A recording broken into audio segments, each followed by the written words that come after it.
Hello, everyone. Thank you for joining us. We're about to start our webinar, our session. My name is Yaniv Tessel. I'm heading the Economic and Trade Mission in Hanoi.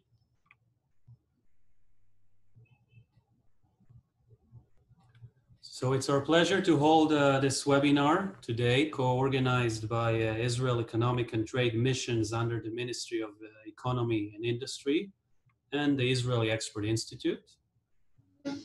We have over 400 attendees registered, of them about 250 already online, from over 15 territories, predominantly in the Asia-Pacific region. That includes the industrial sector, government agencies, think tanks, development agencies, and more. I would like to point out today that we also have the pleasures of hosting Australian Senator, the Honourable Perrin Davey, Senator for New South Wales. Thank you, Senator Davey, for joining us today. I would like to present the order for the program today. So we have a keynote speaker, Shiry from DHV Med Consulting, followed by 6 Israeli leading companies and startups in the waste treatment and recycling field. I would like to take this opportunity and ask the speakers to stay tuned for the entire session so they will be able to answer questions. And I would like to brief the attendees on the way of introducing the questions. So each of you has a Q&A pane. You can submit your question and the speaker can answer your question either publicly to all the audience. Each speaker will have 7 minutes to present and leave 3 minutes to answer questions. Some of the questions, either if we have some time limitation or the questions are not relevant for the entire forum, could be answered in the Q&A pane. So feel free to ask as many questions as you want and address them to the right panelist, so he knows that he should expect that you expect to be answered on this question. Lastly, I would like to say that I highly recommend you to have a follow-up and closer engagement with each of the participating company. The best way of doing this is by addressing your request to the respective economic and trade missions. I put here this list of Asia Pacific and also India and China and Hong Kong separately. I'm showing this now. Later on, I'll send it in the chat, and also I'll present it again in the end of this session. In case you're not sure, you're always welcome to write to me after this session, and I can direct it to the right person. Remember that all of us have local staff as well, so you can either write in English or in your local language.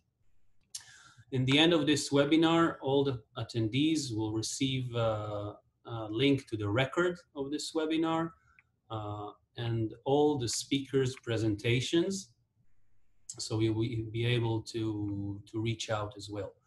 So without further ado, I would like to give the floor to Ms. Noah Haroni from the Israeli Export Institute for opening remarks. Thank you very much, Yaniv. Good morning to everyone in Israel. Good afternoon to those of you in Asia and around the world. I want to start really by thanking the Foreign Trade Administration and the Ministry of Economy for joining us on this incredible initiative. And I think the most important note from today for those of you out there is to know the local representative. Keep in touch with them. Those guys can connect you with any company or organization here in Israel with our assistance. I'm based here in Tel Aviv. I'm very excited towards today's event. As the head of Clíntec unit, which is in charge of environmental solutions, all regards to climate change, waste management, as you're gonna see today, air quality, renewable energies, all the engagement of the Israeli abilities in order to tackle the world's biggest challenges. I'm very happy to host today's event and to be here for you in order to connect you with the Israeli waste tech vivid ecosystem. I want to only start by briefly saying that this initiative was born from three main trends that we evident today.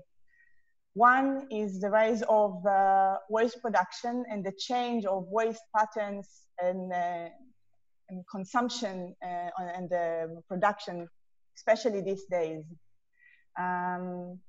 It's reflecting mostly on the plastic and on the waste management and on the food waste, as you can imagine. Second trend is, of course, the last pandemic showed us all raised the awareness of us all to the necessity of a strong infrastructure for waste management and the health environment. And the third trend is the forecast for the strengthening of the Asian market. So we did a simple conclusion of all of it. And I really want to appreciate all of you for joining us for the next 1 hour and a half and to see what the Israeli innovation has to offer in those terms. We gather here for you today 6 of the leading companies of waste and recycling solutions. The entrepreneurs that you will meet today are coming from the background of the Israeli Academy of Materials Science, of biotechnology. Some of them have a high-tech experience, and they all dedicated their high skills in order to tackle this very important issue. So I wish us all a very fruitful session, and most of all, I hope it will have a good continuity in real hands-on projects. I will now give the stage to Shiry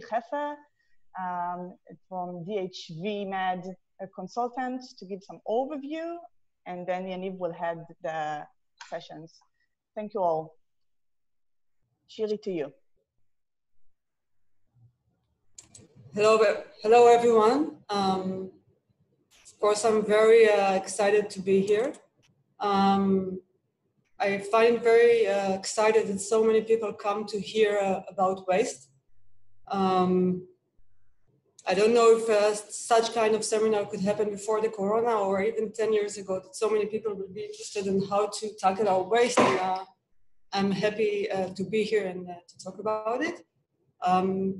I will introduce shortly what we are going to talk about, and then I will present myself. I chose to talk about, I'm an Israeli consultant, and I chose to focus about Israel. First I guess everybody is curious how waste management is managed in different countries, so I will introduce our country. And secondly, I think life is life and waste is waste, and we all tackle the same challenges. And given focus on the Israeli management and challenges, will highlight what kind of solution we are looking for and waiting for. So I will introduce the background, the quantities, the Israel waste climate, then our policy and budget, and then facing forward what kind of project going on in Israel and what opportunities I may recognize here. I'm again very honored to be invited here to talk about it. My name is Shiry. I'm a certified accountant and economist, consulting for environmental economics for the last decade, mainly around waste management. Part of my experience include working for the waste division in the Ministry of Environmental Protection. In the last 2 years, I'm very happy to work in a DHV Med Consulting. DHV is a 25 years old company with 2 main divisions, 2 main capabilities of engineering that include wastewater and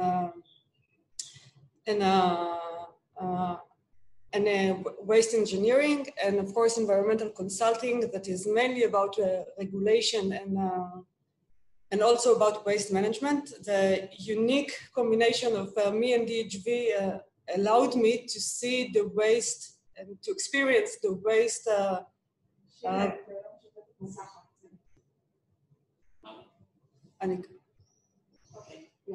Okay, I'm sorry. The unique experience that I have with DHV is to be able to consult and see all the waste value chain from strategy to policy to waste collection in municipalities, through consulting to different waste facilities, how to design and plan their waste facility treatment. And I hope this vast experience that we have in Israel, in the world, to governments, municipalities, and the private sector will enrich you in this short seminar, short part I'm taking in the seminar. So let's go on and look at the Israeli timeline. So we are a young country. Just in the 80s, we established the Ministry of Environmental Protection. Till then, we were basically dumping our waste in mountains, sometimes illegal dumps, sometimes usually unregulated dumps. And every little city of Israel had a huge mountain, like you can see in the picture. In the 90s, we started to regulate this and to go from dumps to landfills. And by that, we started to rehabilitate our waste dumps. And I'm sorry, I just got here a little note. We started to rehabilitate our waste dumps to recreational parks. Here in this picture, you can see Shiry, that used to be a big dump mountain in the middle of Tel Aviv metropolitan that is now a fantastic recreational park. The rehabilitation was made with DHV, the company I'm working for. And after this stage of starting to regulate our waste, we started the next milestone, important milestone, was having a waste tax of $30 per ton that each municipality paid for each ton that is getting landfill. This money allowed us to treat and try to promote recycling. And our next goal of the current government that just started her work in the last week is to build waste-to-energy plants along with tackling the waste food and the plastic waste, of course. So let's look a little bit of our source of waste.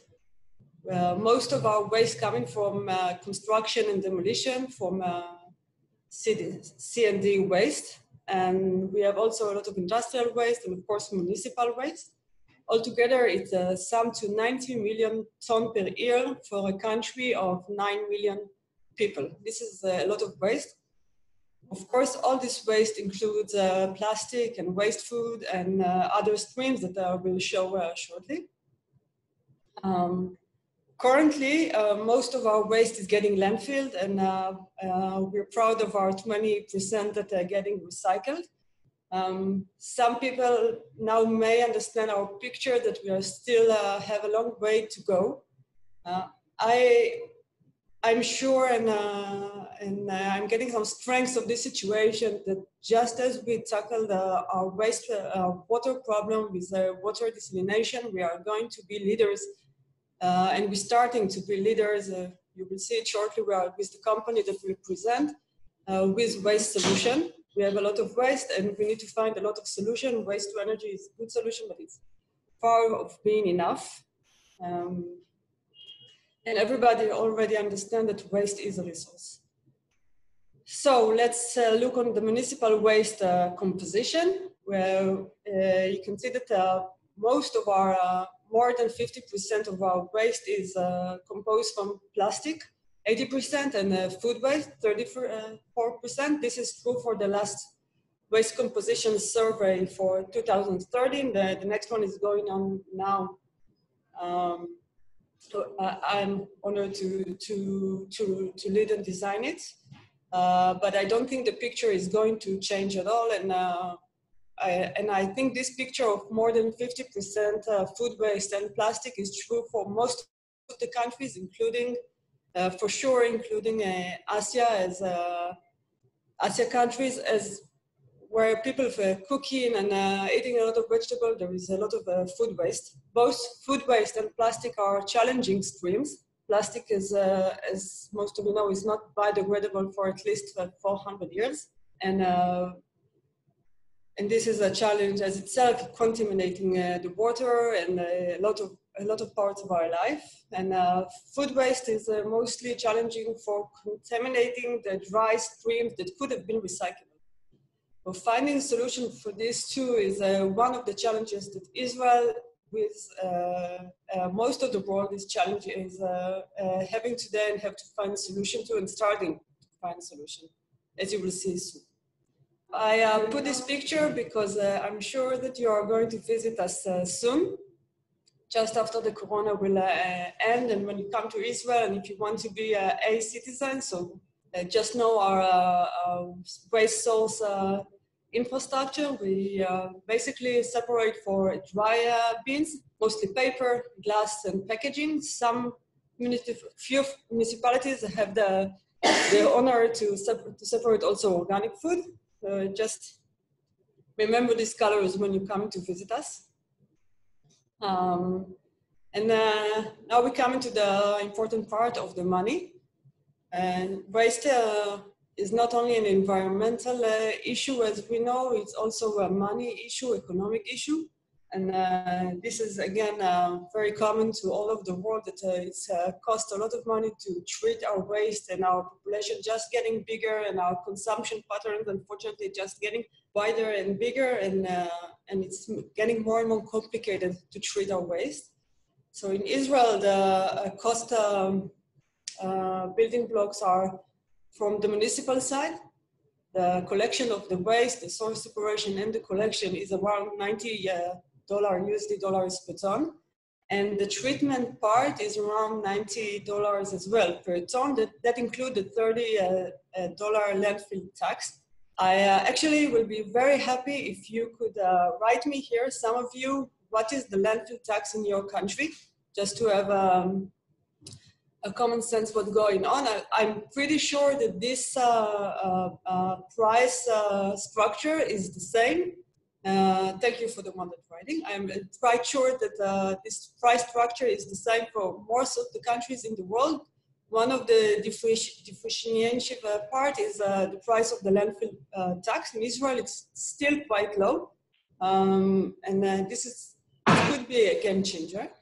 Anywhere, all of our municipalities pay in average $180 per ton per waste, and this is quite a costly section that everybody will be happy to make it more efficient, more cheaper, and to find other solutions than landfill, or to find better solution to collect the waste. So I started to talk about the landfill tax. That some of you started to write me what is the landfill here. After the lecture, I will see it. In Israel, this money is go to a unique special fund called the cleaning fund. This is actually a revolving fund. All the money is getting in to this fund and invested back in the market in order to find and encourage an innovative solution, to strengthen the municipalities, to treat better the waste, to build better sorting and treatment facilities. You can see them until 2020, we actually have more than $1.5 billion in this fund that all invested backs and create a very fruitful ground for innovation and solutions. Most of the money for 2020 is about to be invested in waste to energy plants that are going to be built here. Beside this fund that encouraging a creative market and the promotion of the market, we have a lot of projects going on, not just from the Ministry of Environmental Protection. So we have local initiation like TNS, that is a special NGO that raise awareness around food waste and create new awareness around decision maker to change our way in cleantech, in science, and in the size of our plates. We have initiation of different ministries like the Finance and Economic Ministry that push forward the project like the industrial symbiosis project that are, these are projects that were copied or were imported from different countries where they were worked very successfully. Some of the startups that are going to present soon are taking part of this wonderful project that aimed to find an innovative way that one industry will use the other industry waste as a raw material. So we have different projects like this that are initiative of some ministries, and we have a lot of involvement of international bodies like Ellen MacArthur and the UNEP with the plastic circular economy initiative that's going on now, and SwitchMed and other more. This all push the market forward to find solution and to tackle the waste as a resource and not as a bother. So we are reaching to the last part of my section. And I'm presenting here the waste value chain. It started, of course, with the raw material and end with either recycle or waste. Most of the solution usually most of the solution are tackled here. Also, a lot of our companies that will present soon are tackling the recycle reuse. When you recycle and reuse, you have three benefits, and I think this is a wonderful solution. You first treat it you have an environmental benefit. You reduct cost of landfill and collection and transportation to the landfill. And lastly, of course, you create new raw materials or new products instead of, actually not new, recycled or used product and raw material instead of using our natural resources. So many of our company will present here. But we have also a lot of challenges in the waste collection, right waste collection, and even right measurement of the bin could contribute to a lot of reduction, not also of money, but also of transportation gases and implication like noise and etc. And you cannot talk about waste and solution without remembering the most important thing that in the end, we need to reduce our waste in the source, and this is one of the challenges everybody is tackling, and we should think of it first as consumers, how to create less waste, and as countries and over the world. I'm trying to push some strategy that I'm working for this strategy as well, and I'm very, very, very looking forward to have some success in this area as well. So I will give now the talk to Yaniv, and thank you very much for listening, and enjoy and knowing our innovation companies. Goodbye. So Shiri, thank you very much for the presentation. I would like to ask the attendees to put their questions in the Q&A pane, not in the chat. Okay, from now on. But you have some question in the chat. Again, I want to reiterate my request. Please put all your questions in the Q&A pane so that we can address it to our speakers. So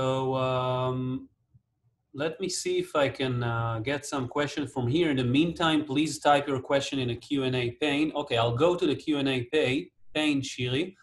I'll read out loud one of the first questions. So I will try to modify it so it will be more accustomed. So there's a question maybe you will be able to answer. How do you close the chain, and what do you make, how do you make it a circular economy? Do you have anything to elaborate or making it a circular economy? For sure. 5 from the 6 companies going to present now is going to show you how to take the waste now, and instead of landfill it, just make it a new product like oil, like energy, like gas, or product of plastic. And I think this is the ultimate way to close the circle, to instead of landfill or burn our waste, to make it new products. The waste is a resource. Okay, Shiri, I'll try to modify another question that is presented to you. That's asked specifically about Vietnam, about funding sources.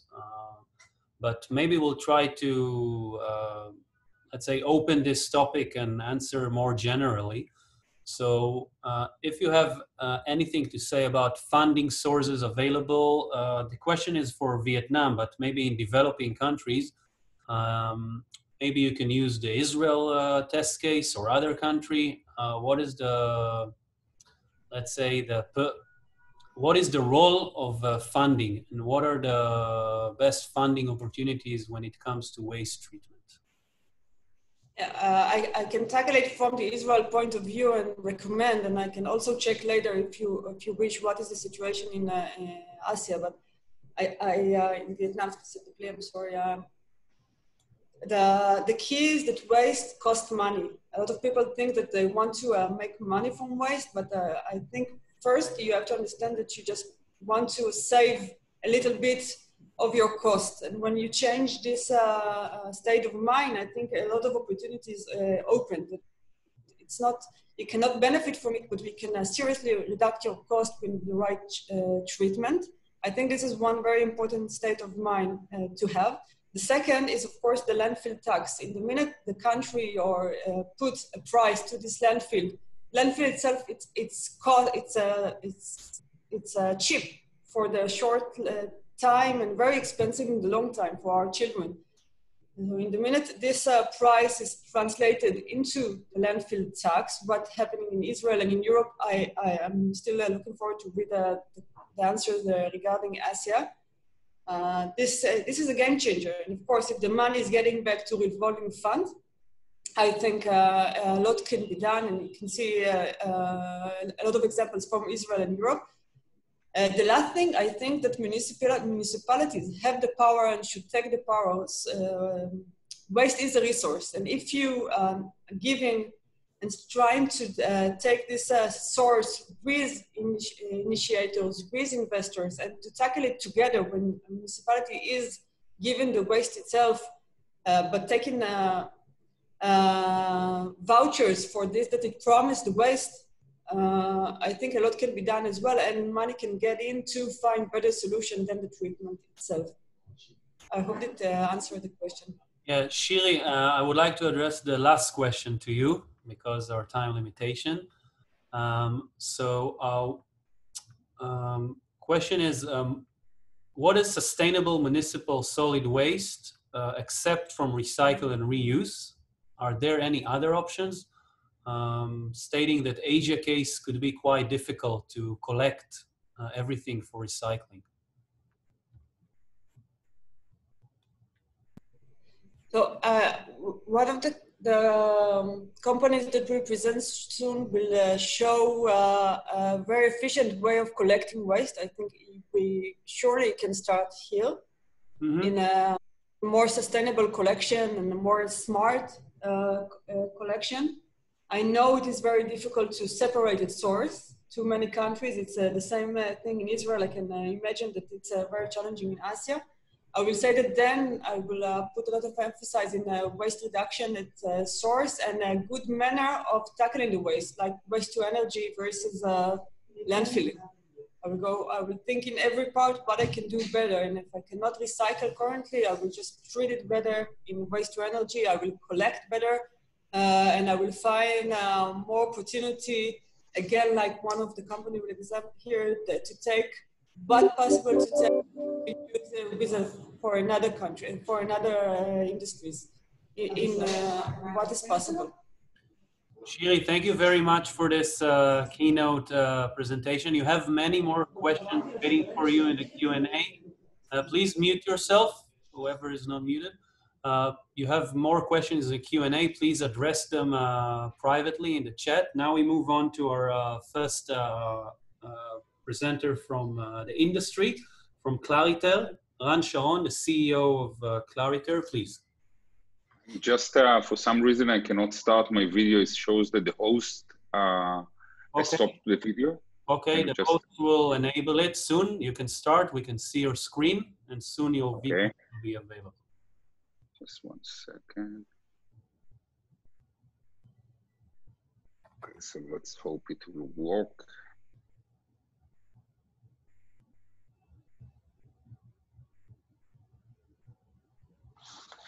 Can you see me now? We can see the presentation very well. No, presentation, but myself. Can you see myself? Only your photo will enable your video. I suggest you start. We'll work on that. Okay, cool. Okay, so thank you very much. And actually, thank you very much, Shiri, because you made my work, much easier and than I expected. So I just want to share with you a little bit about Clariter and what do we do. So in essence, what our DNA is actually, we take stuff that no one wants and we transform them into products that everybody needs. When I say stuff that no one wants, majority is plastic and plastic waste, and I'll go and explain further. Starting the company, which was about 17 years ago, we had 3 global challenges. Quantum leap to today, with 17 years later, still the same 3 global challenges are with us. The first one is the waste, especially the plastic waste problem, which is considered to be today as a pandemic. The volatility of oil and oil prices, the demand of high purity chemicals, and the increasing need for job creations and small, medium-sized enterprises development. Now, I don't know if you know what is in common for, I see my video is about to start. Let's see. Okay, I don't know if you see me or not, but I don't know if you know what. Okay, thank you. I don't know if you know what's in common between the plastic bag, a baby oil, and a candle. So what's in common with the 3 of them is they are all coming from crude. Okay, that is stuck. Sorry. Okay, from crude. What Clariter sees, and exactly as Shiri said, we see that waste is simply a misplaced resource. And what we were looking is striving is how we can make waste into a resource, into product that everybody needs, and how do we do it. This is a picture we took in Africa. I love the title. It says, "No dumping, keep clean." But we can see it in so many places where the regulator says something, society says something, but there is trash everywhere and there is plastic everywhere, which we see as raw material.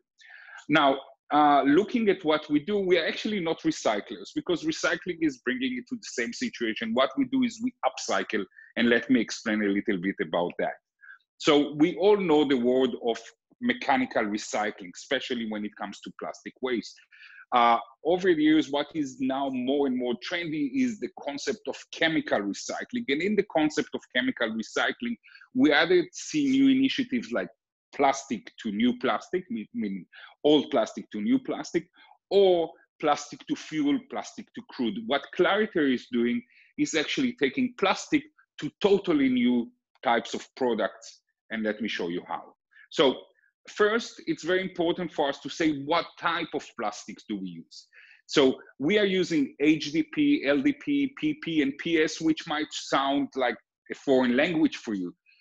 It's easier to say that we take majority of plastics, but we do not take the soft drinks bottles, the Coca-Cola bottles, and we do not take PVC. Most of other plastic, the plastic bags, the shampoo bottles, containers, etc., we do take. We do not care about colors. We do not care about mix. We do not care if it's rigid or flex. We mix them all together and we crack it in a chemical manner, and we break it to a hydrocarbon chain that looks similar to crude.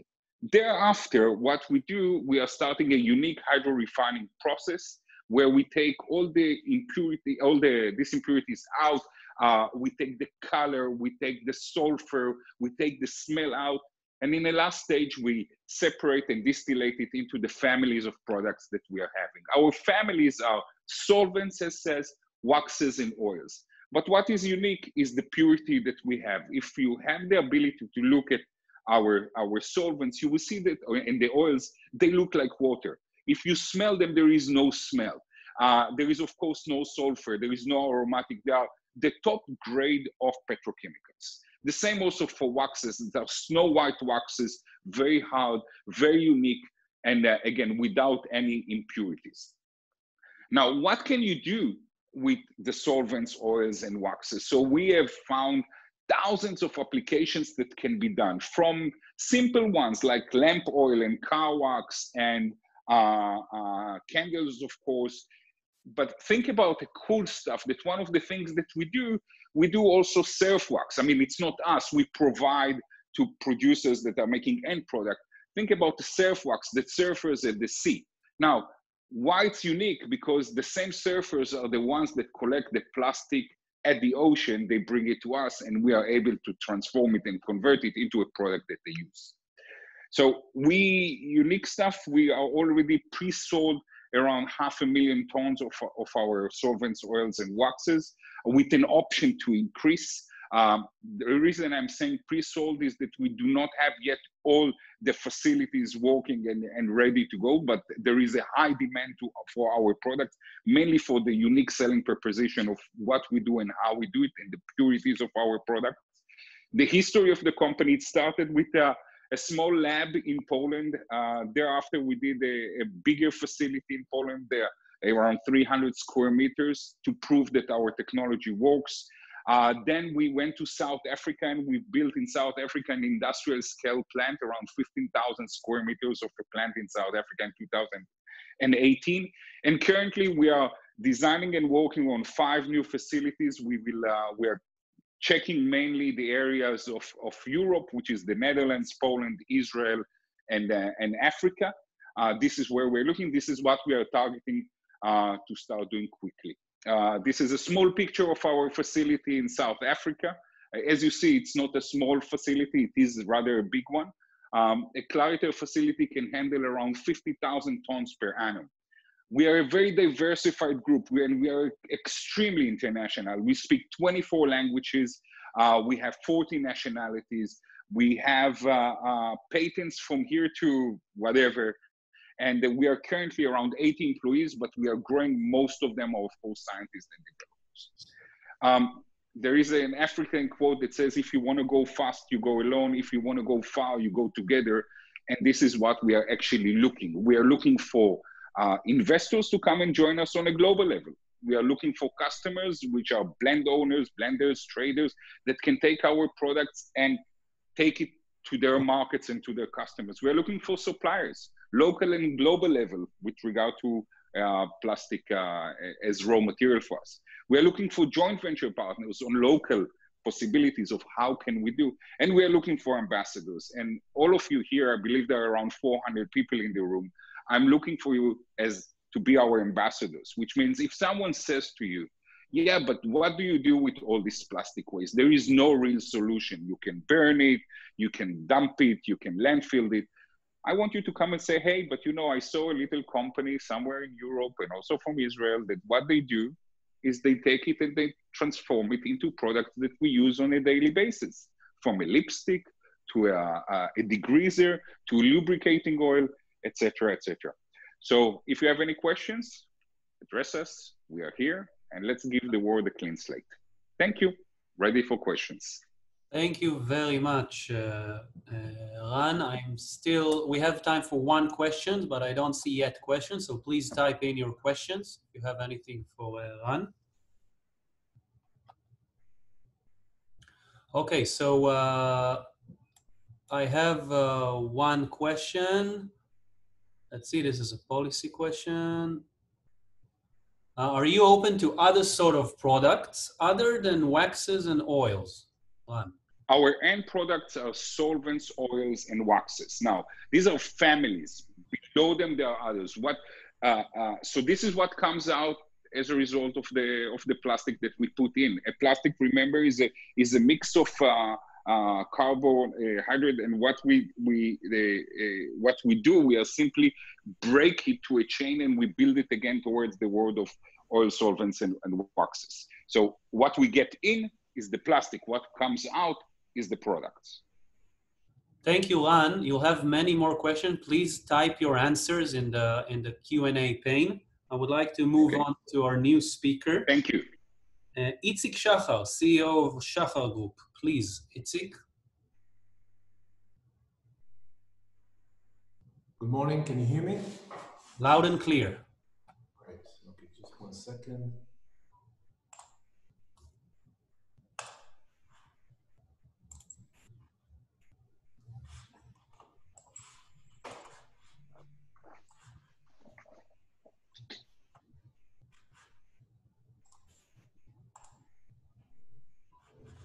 you see the... Very well. Go ahead. Okay, so good morning, everybody. Thank you for sharing your time with us. Actually, good afternoon. Shachal Group is treating food waste for many, many years. Time is very short, so let's start moving. Okay, so actually what is industrial and commercial food waste? Because food waste is a very big term for a lot of types of waste, and we are actually treating industrial and commercial food waste. So food waste is coming from what we refer to as waste producers. These are the organization, the commercial and industrial organization that generate food waste. It comes from food manufacturers, just like the big food manufacturers of the world, Unilever, Nestle, Bimbo, which is the largest bakery company in the world, supermarket chains like Lidl, and also companies like Intel. And you're asking yourself, why is Intel a generator of a producer of food waste? Well, Intel feeds a lot of people in their facilities. Just here in Israel, we have a very, very large facility of Intel, which generates and feeds close to 22,000 meals per day. And this site generates a lot of food waste. Well, the market size in terms of metric tons is huge. Nobody can actually understand how big it is. But if we go to the United Nations and the World, one of their organizations of the UN, they are estimating the total tons of food waste that is produced annually by 1.3 billion tons worldwide. Then if we just estimate the size of the market for the industrial and commercial food waste, at just about 10% of it or 20% of it, we get to numbers of hundreds of millions of metric tons annually. It's not cheap to treat waste, and especially food waste, and the prices of treating, the overall price for treating 1 metric ton in every country in the world is greater than $100. And I'm talking not just about the landfill cost, the tipping fee, but also about the aggregation of the food waste in containers, open-top containers, and all sorts of bins and things like that. And also the transportation. The overall cost is greater than $100 per metric ton. Most of this food waste is reaching landfills and contributing to the green house gas emission. It's not good, and it's not where we are striving to go to. Organizations like Unilever and Nestle have problems with sending the food waste and the end products to the landfills, because there are waste pickers that pick the waste from the landfill and selling them back to the market. And these companies, the Unilevers and Nestles of the world, have to make sure that these products are being treated and deformed before it goes to landfill or to any other end target. The markets and the countries are starting to take care of this stream, which, as Shiry presented it before, it reaches out to about 35%, 40% to the total waste stream. It's a very large stream, as I mentioned before, and states and governments started to regulate this field by presenting by law a food waste ban, which means you cannot landfill food waste. It's not allowed in countries like California, New York, parts of France, Germany, Switzerland, and more countries are joining. Well, what are we doing? We are separating the food waste. Food waste is coming in together with other types of waste, like packages and other, what we refer to as contaminants. We separate it into 2 main streams, which means we separate the organics to one stream and the inorganics to the other stream. We do it in a very high degree of purity, which means that you don't find any packages, you don't find any pieces of plastic, any pieces of metal, cardboard, or paper within the organic stream, and vice versa. It's a highly automated process with a very high throughput. In our current facility, we can separate up to 60 tons of food waste per an hour. There are other variables that we have to take under consideration, and we have to make sure that our separation solution can handle with. And this is what is the type of the packaging material. For us, it doesn't matter if it's plastic, cardboard, laminate paper, tin can. We can separate it all together in one stream. What is the physical state of the waste is another variable that we have to consider, whether it's solid, it's liquid. For us, it doesn't matter for our process. The moisture level is also a variable that you have to take under consideration. And one more thing is that we can treat it heterogeneously, which means we can take all these products in one batch, put it inside a silo, and start treating it and separating the waste. These are a few examples of what our food waste looks before. I'll go from the upper left corner clockwise. You can see sacks of rice, and then you can see loaves of bread with the packaging. After this, you can see packages of good products that are coming from the supermarket chains. The truck here on the upper right corner is unloading bread that is coming from bakeries. You have sauces, you have tin cans with tomato paste, ketchup, tahini, and also pallets with products that have been produced good to go, but for some reason they have been the decision was to eliminate them. This is how it comes to our factory. Now, this is what we do after the recycling process, after the separation process. We produce from the organic stream, we produce animal feed, raw materials for anaerobic digestion, and raw materials from the compost. This is from the organic stream. From the inorganic stream, most of the inorganic stream, which is the packaging, you can see the lower left corner, it's packages of laminate paper and plastic. On the lower right corner, this is baby formula cans after the separations process. This is aluminum.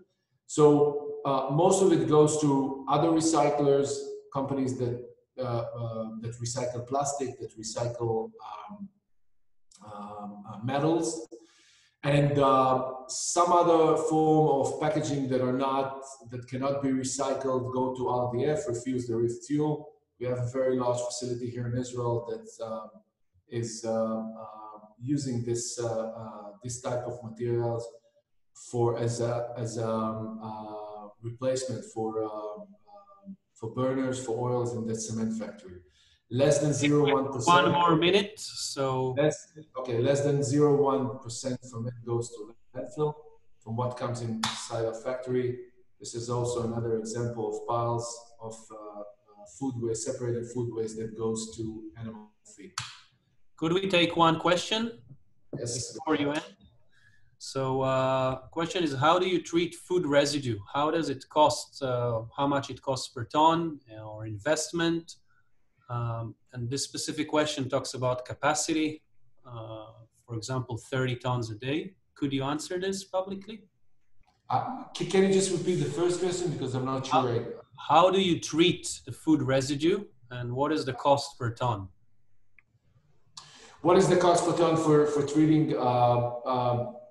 It's a very difficult question to answer, because it depends on how do you aggregate it, how do you collect it, what's the transportation cost that you need to calculate, and what is, it's very different to treat a bread loaf compared to a capsule of Nestle, of Nestle coffee.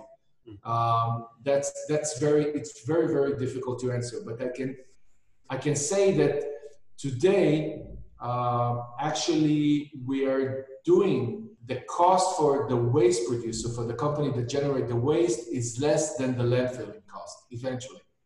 So when we come to companies like food producers like Unilever, Nestle, and we say, you know, we have a solution for you, it's not just a green solution, it's also a solution that on the expense level is less than what they are paying now to treat the waste and landfill it.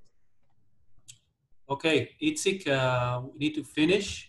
And Just one last slide. We just started to commence operation in our Generation 2 facility. In 2019, we separated and we recycled 60,000 tons of metric tons of waste. This year, we will reach around 80,000 tons. Very strong customer base in Israel, and we are looking for worldwide expansion with strong, stable local partners. That's it. Thank you very much, Itzik. Please answer the questions that you have privately. Now we move on to Triple W. I would like to welcome the CEO, Tal Shapira. Please.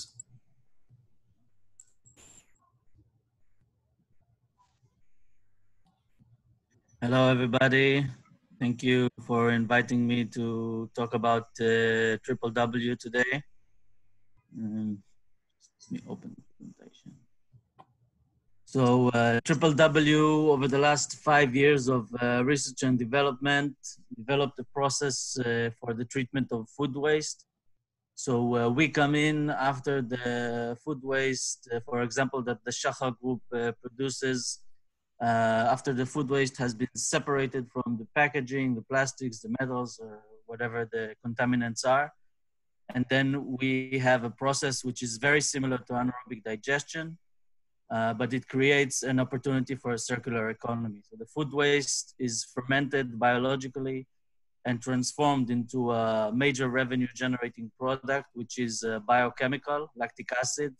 And the lactic acid, one of the attractive markets for lactic acid, you can polymerize it into a biodegradable bioplastic called PLA, polylactic acid, which is used mainly in food packaging applications.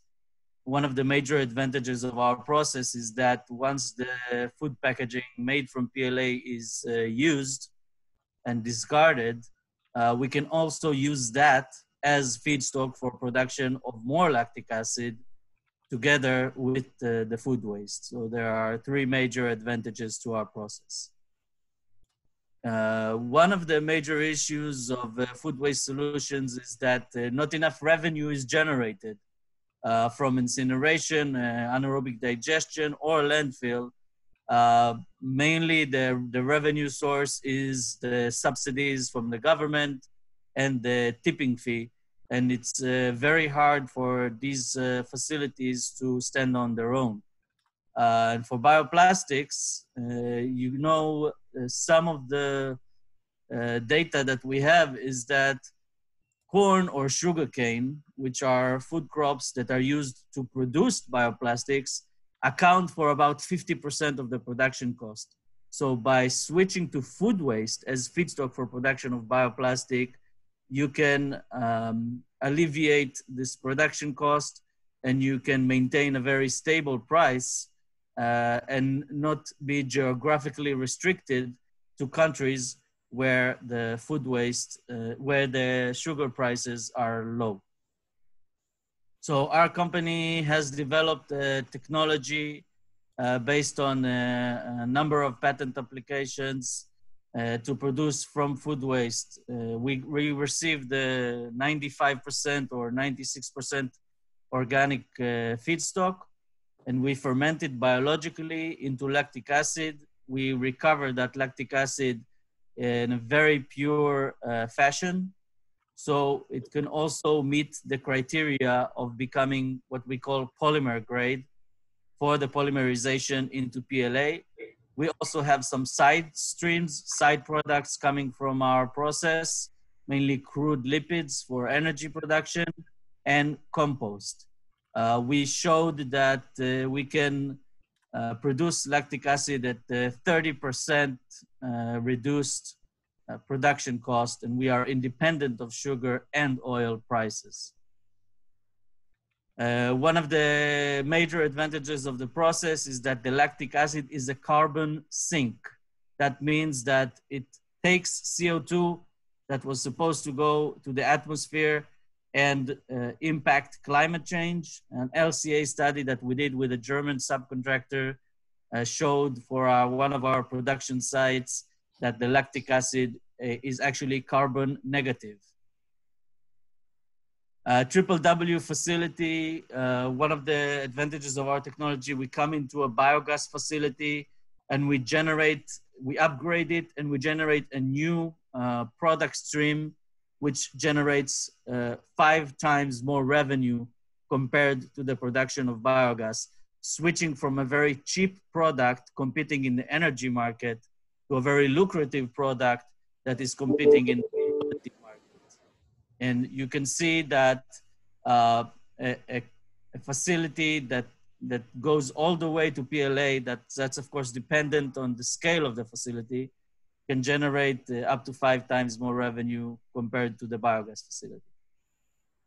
One of our major collaborations that we can announce and is not confidential is the collaboration with the group of the BIC in Belgium. It's one of the largest food waste treatment companies in Western Europe. We treat supermarket logistic returns and food processing facilities streams. And we are constructing with them a demonstration facility that over the next 18 months will gradually increase its capacity. And we already have all the agreements in place for the offtake of the product, namely the lactic acid that will come out of this project. We're also engaged in other projects, mainly in Europe and the US. One of our partners in Belgium has the capabilities of demonstrating and validating food waste streams. It's called the Biobase Europe Pilot Plant. That's where we pilot and scale up the technology. We receive samples even from across the sea, from the US and also from Asia. That's where we can test and validate the waste streams in our project.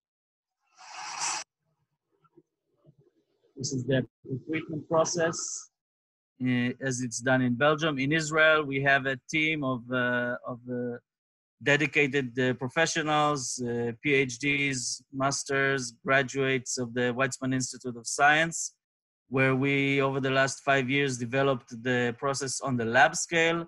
And in Belgium, we have brought it to the industrial scale. The market is very attractive, the lactic acid market. What we are aiming for is mainly for cleaning agents. So the lactic acid is, of course, a great descaler. One of the attractive applications is in shipyards. Lactic acid is used as a biodegradable cleaning agent to remove the scaling from ships, but also, as you can see, in household products. And Triple W low production cost compared to the competition that produces from corn or from sugarcane will assist in market penetration. PLA, that's a very attractive market. Lactic acid is the feedstock for production of PLA. PLA is already used today in a number of applications. It's part of a major growing market of bioplastics. And it's mainly used in food packaging, but many of you probably know that PLA is also the #1 polymer for 3D printing. Our team, my partner, Amir Ohanim, the co-CEO, and the CTO, Tzvika Griner, who has 30 years of experience in major scale fermentation facilities, and our dedicated team in Israel and in Belgium working on the process. I have to give them the credit for the success of the company. And please feel free to ask me questions and about Triple W. Take it from there. Thank you, Tal. I don't know if you can see the questions. We have time for one question. So is this bioplastic biodegradable? I don't know if you tackled this already. So yes, let me just stop the sharing. Yes, the PLA is biodegradable. And our goal is not for it to reach the oceans or the streets. And it doesn't degrade freely in the when it's litter. So our goal is to incentivize it financially so that companies will bring this PLA waste back to our facility so we can use it as virgin feedstock for production of more lactic acid and more PLA. That's the idea of the circular economy. However, one of the other alternatives of treating PLA is by composting it in industrial facilities. So it needs a certain set of conditions, temperature and humidity for it to biodegrade. And it can also be anaerobically digested in some technologies. But again, the goal for us is to create a circular economy, and we would like this PLA waste to come back to our facilities. Tal, thank you. You have several more questions in the pane. Please address them. Thank you very much. I would like to welcome Guy Weissman, CTO of DataBin, to present, please.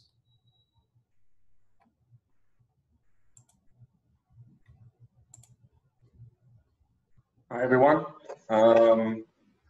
Happy to be here. My name is Guy, and I'm here on behalf of DataBin to present our container field level management system.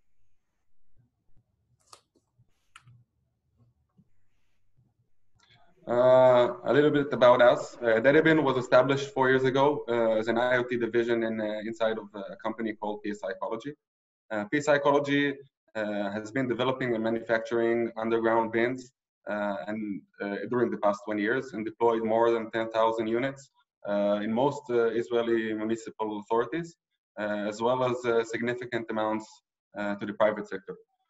Looking forward to the future, and with a vast experience in our past in waste management, DataBin was the next natural evolution for us. As a company working very closely with our customers, we found out very quickly that container management is a tricky business.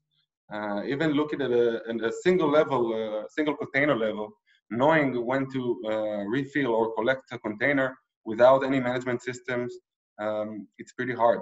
And if you do find a way to do that, assuming that you're running hundreds or even thousands of containers, how are you dividing the workload between your trucks or your truck drivers? Do you come and collect too soon? That means that you're not using your container all the way, or you're not refilling it on time. And if you do it too late, then you might be giving a very poor service to your customers. Of course, if you come too early, then your costs are probably too high and you're spending too much money on servicing the containers. Of course, this leads to, in the best case scenario, to an unhandled operating budget, and in the worst case, it can lead companies to lose a lot of money. That led us to an idea that smart monitoring solution is needed for container management. By analyzing the usage rates and applying additional customers' settings, we ensure our customers that we can give them the tools to move from an estimated routine to an intelligent route and collect or refill containers only according to alert that comes in the right time. Another big advantage from using our type of system is enabling our users to change their business logic and to get more proactive with their customers and move from a pull method into a push method. For example, if you're a supplier of fertilizer and you're used to getting a call in the middle of the night from your customers that you need to be there tomorrow morning and refill a container, now you can call him 2 days earlier and let him know that one of his tanks is getting emptied and push him to fill it on time. Using our system with a zero maintenance development approach and a dynamic unit configuration profiles, we supply reliable and flexible data and high flexibility according to our customer needs. And except for ensuring saving money, we can also optimize truck movements across the city, saving a lot of CO2 that is being wasted or pollution that affects our cities by trucks that has no need to be there. All information that we supply, we can give through our API, is visible through our API or through our full overview in real time.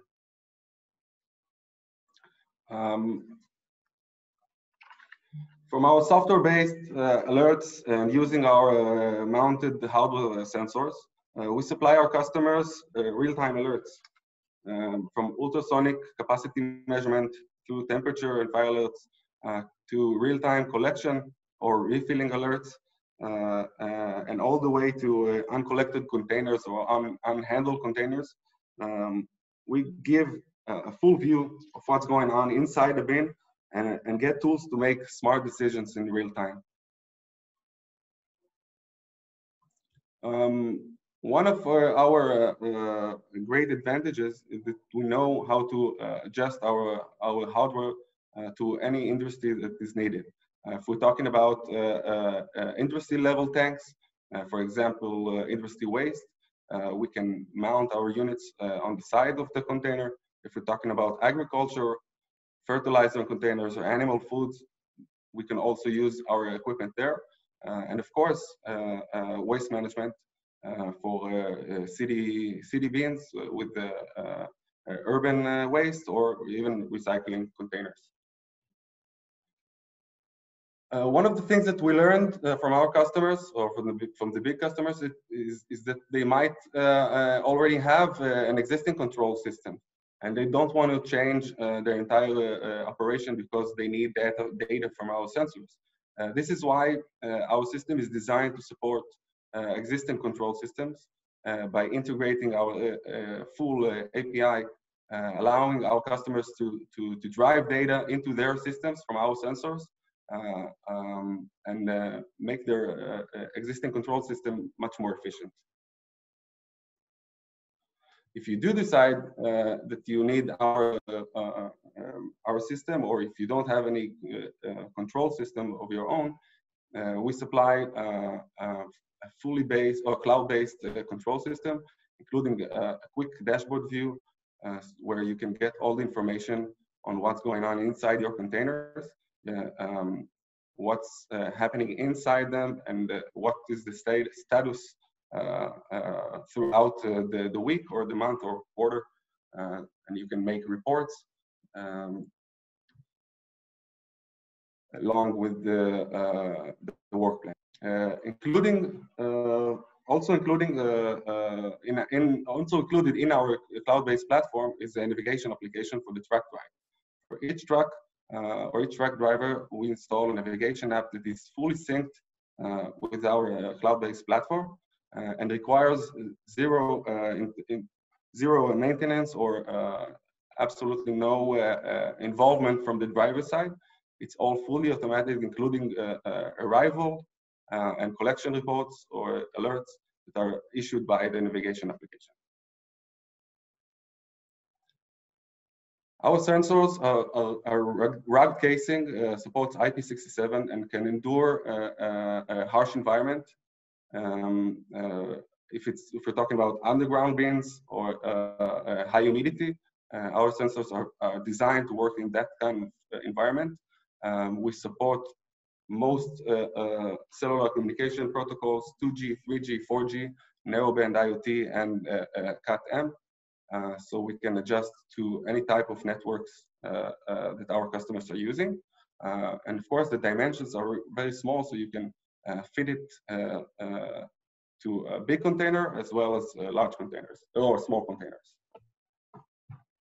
Our team is highly motivated and skilled and is here to answer any questions you have on waste management And I'll be happy to answer any questions you have.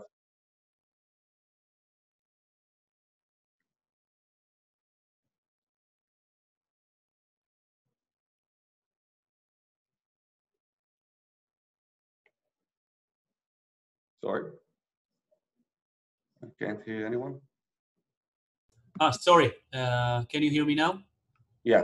Take one question. So are data transmission, data storage, and analytics part of the data bean package? Is the data storage cloud-based or option of on-prem? Is it offered as a one-time package or service and product? Since most of the companies that we work with don't want any hardware to be installed, the default way to go is run through our Amazon cloud-based services, but it's also possible to install the entire cloud-based application inside private networks. We also did that before.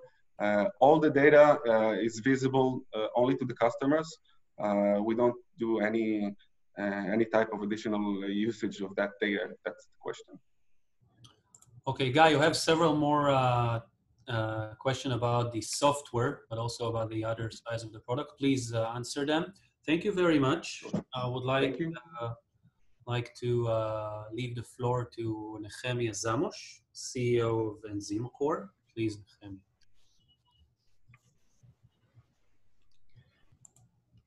Good day, everybody. Good day, everybody. I'm Nehemia Zamosh, co-CEO at Enzymocor, and I'm here to talk about the solution that Enzymocor offers in the field of immobilized enzyme.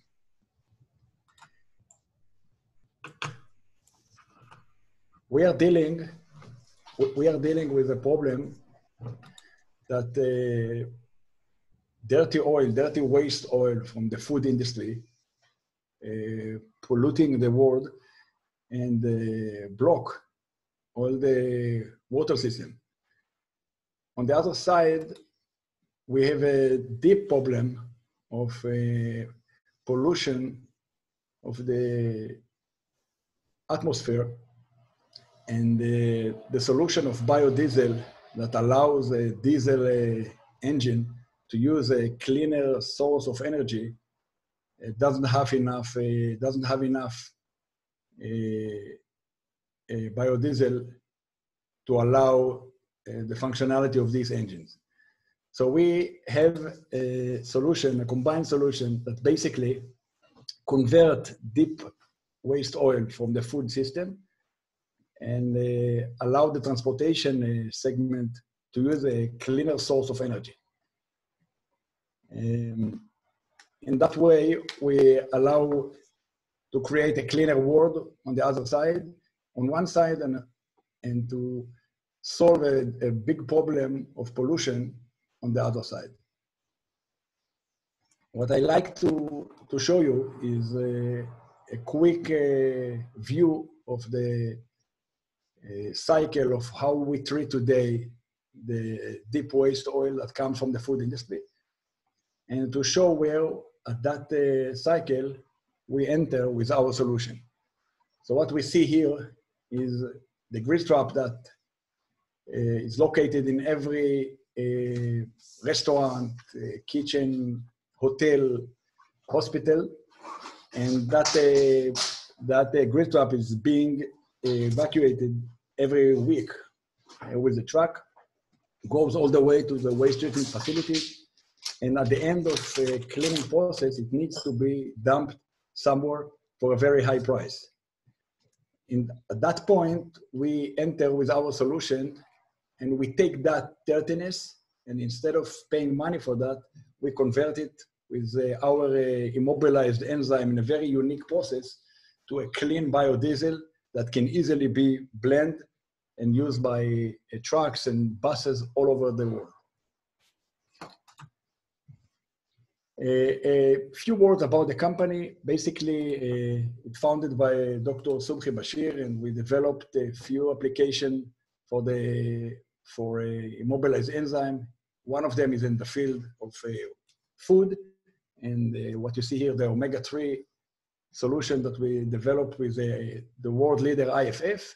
And the one that we are here to talk about is the waste to biodiesel solution. We have a supply agreement with Sonol, one of the largest energy companies in Israel.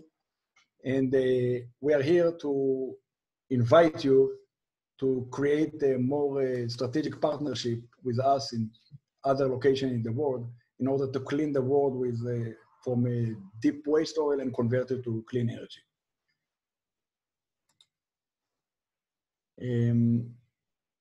Basically, our model is based on partnership where we offer the technology and we lead all the way with our partner, the process to the end product and to providing a full solution.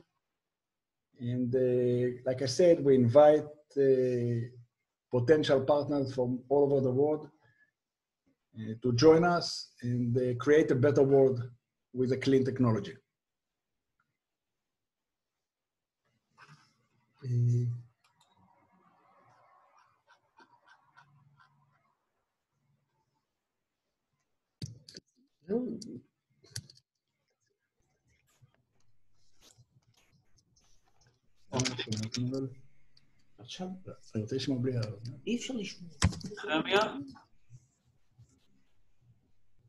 Are you ready to take questions?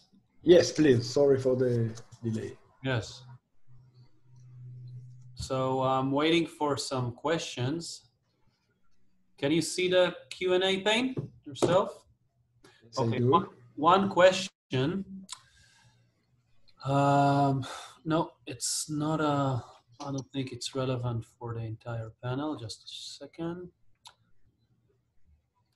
What is the typical, okay, I'll take question. What is the typical conversion yield on percentage, weight percentage basis for converting greasy oil to biodiesel? What are uses of residuals and what do you be, and are you interested in any specific markets in Asia, including the Indian market? Could you answer that? Yes, of course. I'll start from the end. The answer is yes. We are dealing with a few companies in India. It's one of the most attractive market for us because of the high awareness they have for adapting new technology in that field. We still have a lack of information regarding the availability of feedstock in that market because all the collection system is not as developed as in the Western countries, but it's definitely a very interesting market. The grease, the brown grease from the grease trap is one of the most relevant and attractive source of feedstock, and we are targeting that kind of feed. You're talking about the conversion rate, then it's about, I would say, between 5 to 8% from the grease that comes out from the grease trap is ended up as a clean oil that we can use. Excuse me.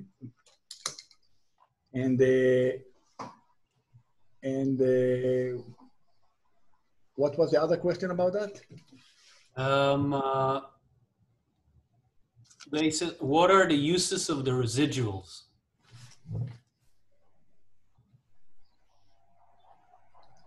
So what we ended up with our process after we convert the oil to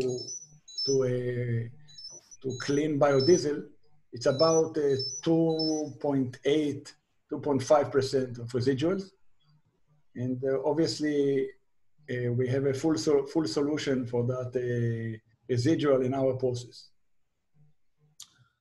Okay, I would like to address one more question, more yes, please. On the business side.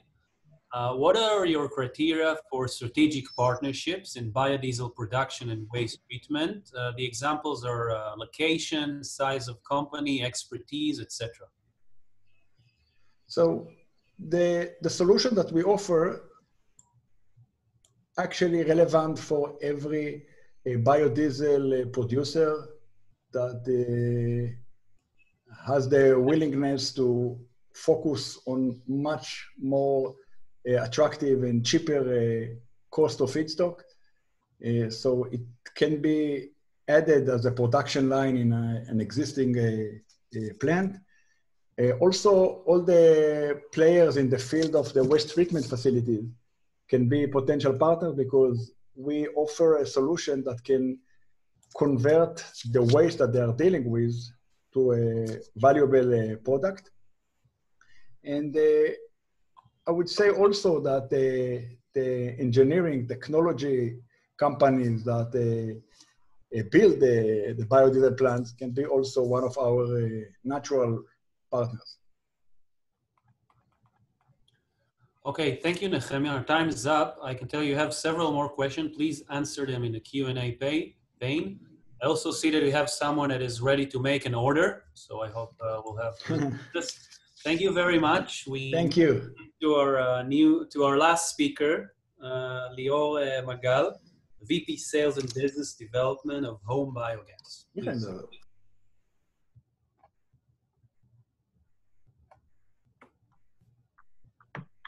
Thank you.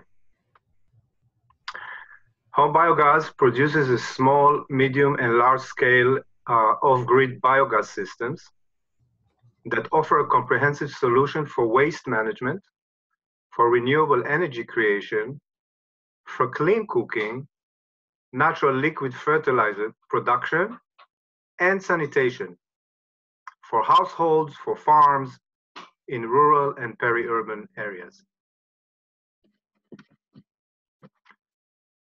Around 3 billion people in the world are still using firewood and charcoal for their cooking needs.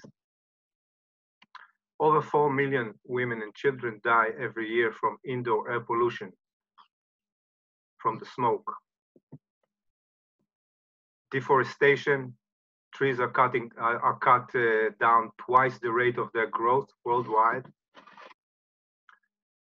And 2.5 billion people around the world still don't have basic access to basic sanitation. Over 1 billion tons of food is wasted every year, and a lot of it is happening at the homes, at the households. Biogas is a clean and safe solution, renewable energy, and a sustainable way to deal with the waste. Imagine taking all this waste and using it, like other people said here, as a resource.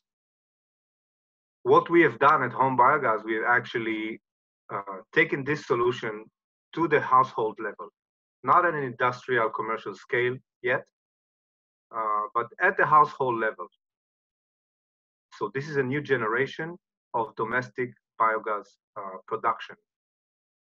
Unlike any other biogas systems worldwide, Home Biogas is standing out by its simplicity and speed of installation. It takes a couple of hours to install the system at the home. It's a do-it-yourself system. Very easy to mobilize and transport the system. You can see in the picture, it comes in a box. Very high efficiency, ease of operation, and the highest safety standards. We offer 3 models, 2 cubic meter, 4 cubic meter, and 7 cubic meter, that will cater to different segments in the population, typically people that have some land, that grow some food, that have some animals. I will show a little bit more on that in a minute. Home Biogas has been operating since 2012, and today we have installations in over 100 countries. The way that we work directly with customers. We sell online. We work with schools. We work with the CSR projects in several countries around the world. We work with the local distributors. And we do have some projects with governments and with developing organizations. The best market fit for this system eventually will be a family at the rural or peri-urban village, which typically, as I mentioned, grow some food so they can use the fertilizer that is being created. They cook on firewood, on cow dung, on LPG, and the adoption so far of our system has changed their lives in several ways. On the economical level, they save money. The return of investment for them is a little over a year, typically. The social benefits, the elimination of the exposure to indoor air pollution, improves their life, improves their health, and a significant reduction of the need to go and collect wood and thereafter sit in front of the fire and inhale the smoke. And of course, the environmental impact as well on the family, its surrounding, and the environment in general. Using one system will take 6 tons, will eliminate 6 tons of greenhouse gas emission per year. These are some of the examples. We work with the government of Cameroon, 2,000 systems in schools all around Cameroon, the government of Guatemala, a bio-toilet connection to the system. We work with the developing partners worldwide like the Red Cross, WWF in Congo, GIZ in Nepal, the UN, the European Union, SNV, and the likes.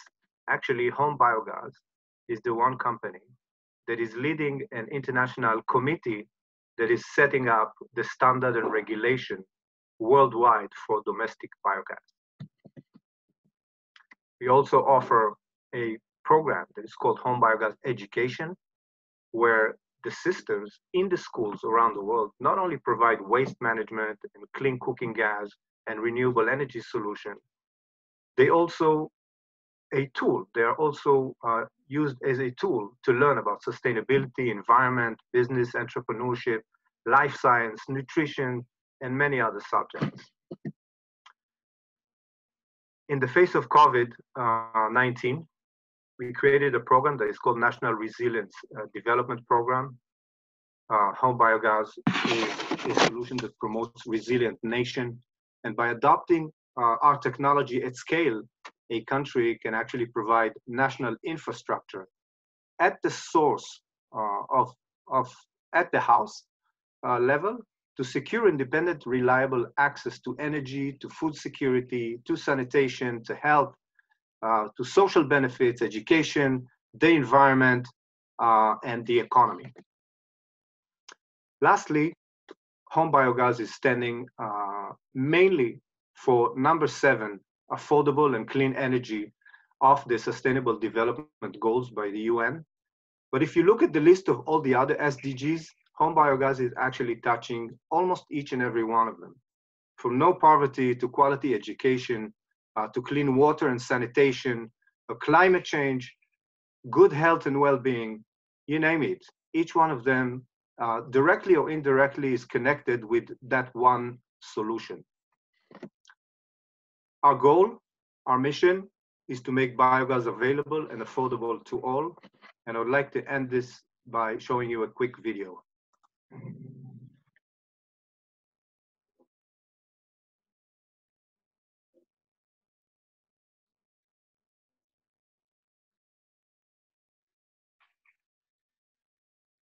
This video has no sound, Leo, just for you to know. Maybe you can explain during the video. Did I hear it?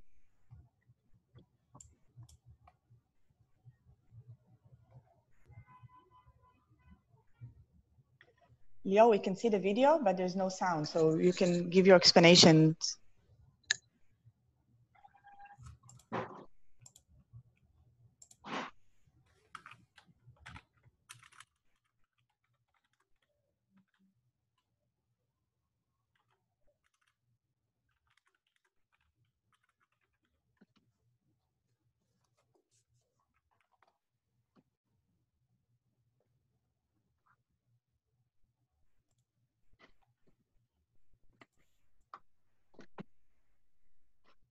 Thank you. I understand there was no sound, but I hope that the pictures spoke for themselves. Yeah, Thank you, Leo. I would like to take one question as our time is up. Okay. Certainly. Certainly. So,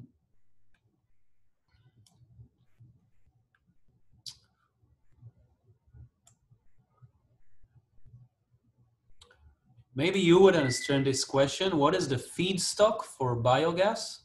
This one clear? Yes, absolutely. Okay. The system converts organic waste, food waste, animal manure, and human waste. Can be separately, can be all at the same time. It can take all these waste, any waste if it's organic, and convert it by a biological simple process to clean cooking gas, liquid fertilizer, and also it eliminates the waste itself. So it's a waste management solution that also brings the renewable energy that you can use. Like they mentioned earlier, upcycling the waste into something that can be used. Okay, thank you. We'll take one last question. Sure. What is your strategy of collecting effectively manure for livestock and human manure, which enough for making good quality biogas? I don't know if you already explained it. Could you address it? Well, typically, since the system is at the home of the family, and the family has a cow or two, they always collect the cow manure because they use it for other things. They use it for cow dung cakes to burn, or they use it as a fertilizer. So they do the same thing. They just put the cow manure inside the system, and then from that automatically they get the gas and the liquid fertilizer. And about human waste, it's actually connected through a biotoilet. I mentioned a project we're doing with the Guatemalan government. The toilet is connected to the biogas system. You don't have to do anything. You use the toilet, it's connected, automatically goes into the biogas system, eliminate the waste, turns it into clean cooking gas and liquid fertilizer. Thank you, Leo. We'll leave the webinar open for a few more minutes. Please take the questions and answer them. Thank you. I would like to ask Ms. Noah Aroni to give some closing remarks, please. Thank you, Yaniv. I actually think that the 6 companies, together with DHV in the beginning, 7 companies today from Israel, and the amazing engagement we had here from so many participants actually spoke for itself. I think it's proven that we are in the right momentum for this mind shift and for adopting more sustainable solutions and more effective and efficient solutions. And I really look forward to see the results of this webinar, to keep you communicating with all of you today with us from Thailand, from Vietnam, Cambodia, India, China. We see so many participants from all over. It is very exciting for us. So thank you all for joining, and we're looking forward to elaborate this communication. And thank you again, Yaniv, and all the team out there in Asia for supporting. Sure, thank you. Sharing my screen now. Thank you, Noah. I would like to thank all the speakers, Shiri and the representative of the companies and our partners at the Expert Institute. I would like to thank mainly to all the attendees for listening for so long and taking a very active way of attending this webinar. I'm sharing you the screen of all the contact points, and I'm reminding you the best way for closer engagement with the companies is just reach out to the respective office. I mean the respective trade mission. Please see the Asia and Pacific list. I'll put it in a full screen, and also next I'll move to China and India offices. So I'm going to leave this open for several more minutes, as well as leaving this webinar open for 5 more minutes to finalize all the Q&A. Reminding you that all the participants will receive through the trade mission link to the recording of this activity, as well as the presentations of the speakers. So thank you very much, everyone. Looking forward to see you in our next webinar. Goodbye. Have a nice day. Goodbye, everyone.